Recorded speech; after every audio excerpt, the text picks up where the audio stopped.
Hello guys, in this lesson I want to show you the situations when we have two clusters on one currency pair. It's a normal situation and it happens often. It's open the CAD-yen currency pair on H4 time frame. We will do a more detailed analysis of this last dropping leg, but before that it's always better to look at the larger picture on a larger time frame. The movement of this currency pair is in a downtrend. We will start the Fibonacci from the top to the bottom. All levels of the Fibonacci retracement are above the current price and they represent resistance.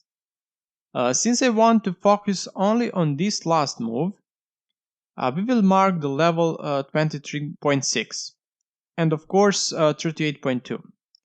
Okay, I'll delete the Fibonacci. We will switch to the H1 time frame and trying to find a potential trade setup. Of course, we take Fibonacci again. What do we see now?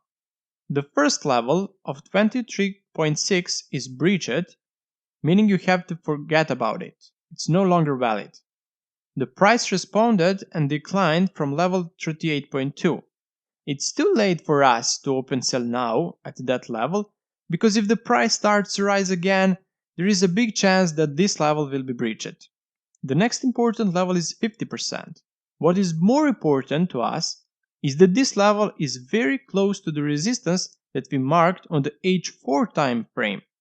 These two levels are only 6 pips away from each other and we have received the first potential zone of resistance. We will mark this level. That zone now represents the potential trade setup. The next level is 61.8, the most important level of retracement, and we'll mark it as well. For example, with red color. Okay, let's go and use Fibonacci again. We'll skip this top because it's too close to the previous one, but we will use this one. Level 50 is breached.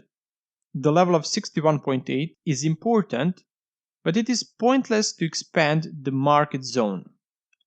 We will leave as it is and maybe use this level later. The last significant retracement of this movement is 78.6 and we'll mark it.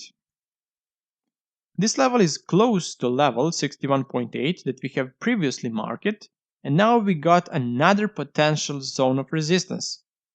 Okay, we are finished with the retracement levels. Let's use the Fibonacci extensions. We will only use the later swing to see if maybe one of the levels of the Fibonacci extensions match with these zones. So we start the Fibonacci from top to the bottom of this movement. The first 127.2 extension level is located directly at the beginning of the first resistance zones, while the level 161.8 is slightly above the second resistance zone. Okay, we ended up with Fibonacci on this currency pair, and what did we get after this analysis?